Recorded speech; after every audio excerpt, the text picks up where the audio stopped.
Hello, I'm David Picciuto, the Drunken Woodworker, and today I'm going to show you my new sharpening station, the WorkSharp 3000.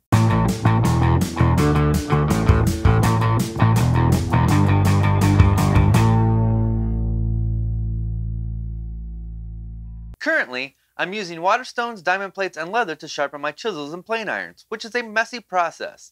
I want to eliminate that mess and have a dedicated sharpening station that's always ready to go. Some of the advantages of using a machine versus sharpening by hand is you sharpen and hone on the same machine, and like I said earlier, there's no water, which means less mess, repeatable bevel angle settings, and it takes the guesswork out of sharpening. I did buy the optional leather hone kit as I've always used leather in the final steps of my sharpening process. Now let's see what's in the box. Got the instruction manual right there on top. Looks like a sandpaper eraser. Not sure what those are called, but you use that to clean the sandpaper.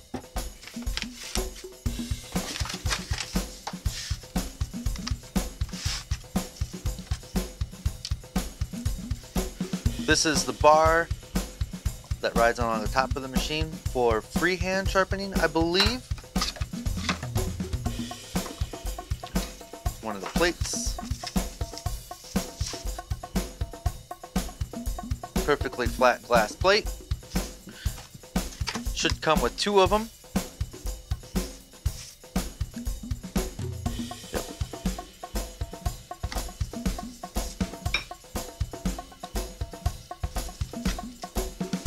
And some sandpaper. There's some sandpaper here that has holes in it, with this plate that has holes in it, so as you bring your chisel up from below, while it's spinning, you can actually see it cutting, which is a very clever design, and we'll go over that a little bit later. But the various grits of sandpaper,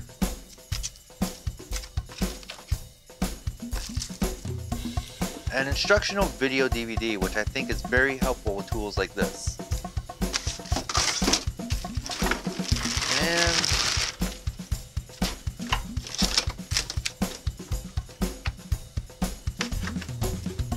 And then the actual machine, which is pretty small, and I like that. It's smaller than I expected, and that's a good thing as it won't take up much space. So, let's put this guy to use and start sharpening some chisels and see how it works.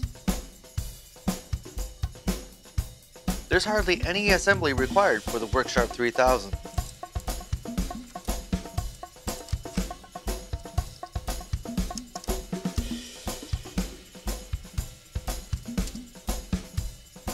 It comes with two glass wheels, and I can put one grit on one side and another grit on the other side. It comes with 4 different grits.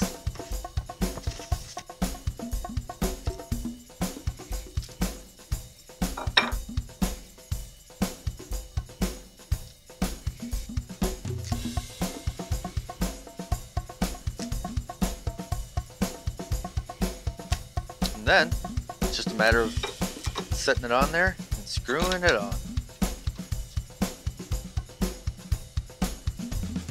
Now I'm going to start with my beater set of chisels here, and as you can see, that looks pretty nasty. And so I'm going to start with the most coarse grit, which you probably won't have to start with this grit unless you have chisels that look like this. And it just starts by flattening the bottom.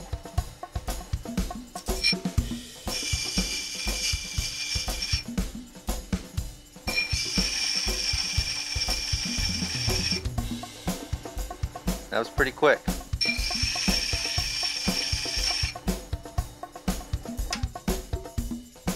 Now I'll turn the disc over.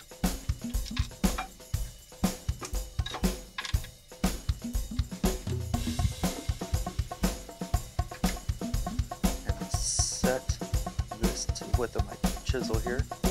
Now there's a piece of sandpaper here, and the purpose of that is to remove the burr as you pull the chisel back.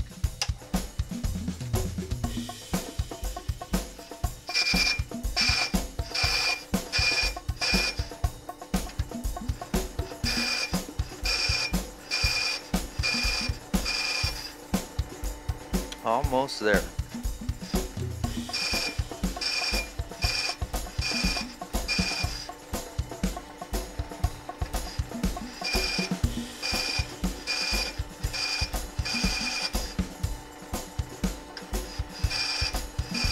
This chisel is pretty bad. It's got glue and nicks all over it.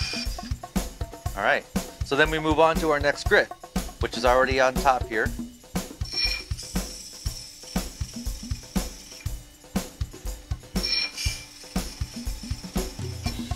That looks good already. So now we'll flip this disc over.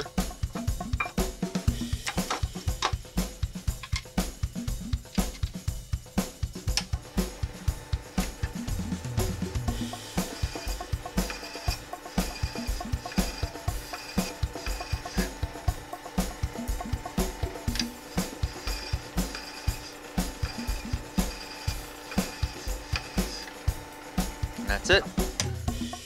Move on to the next disc.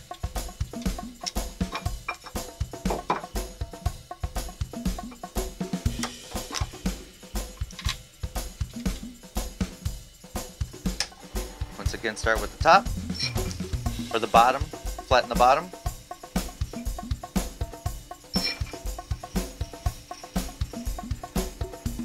That's it.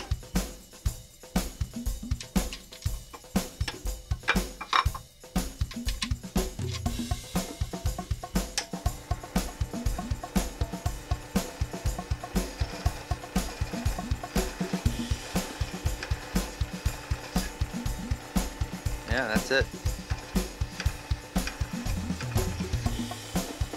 Alright, so our final grit.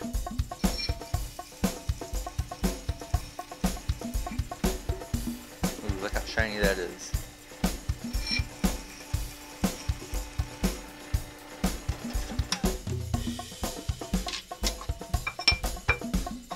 Flip this over.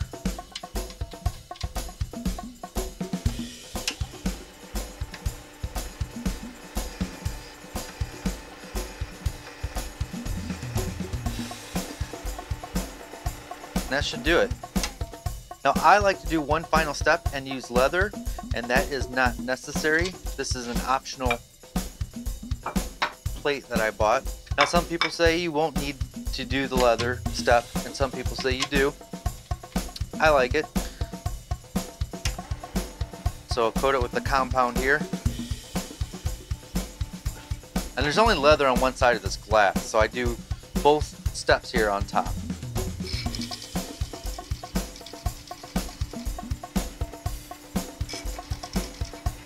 And then I just freehand the top, real light. And that's it, we should be done. And that just takes the hair right off. So, now, you don't have to go through all those grits if your chisels are already fairly sharp, or if you're just doing some fine tuning. You may only need the leather step or the final grit. So let's say I'm working on a project and I'm using my good Lee Nielsen chisel here, and I notice that it's getting dull. I don't have to go through all those final steps. I can just use the highest grit here.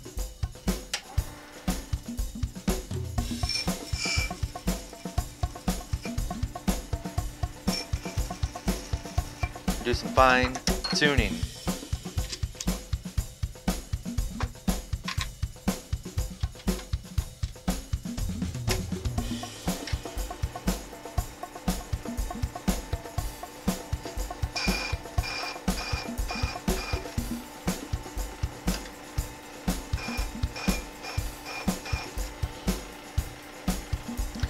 You should be ready to go, but as I said before, I like to use the leather.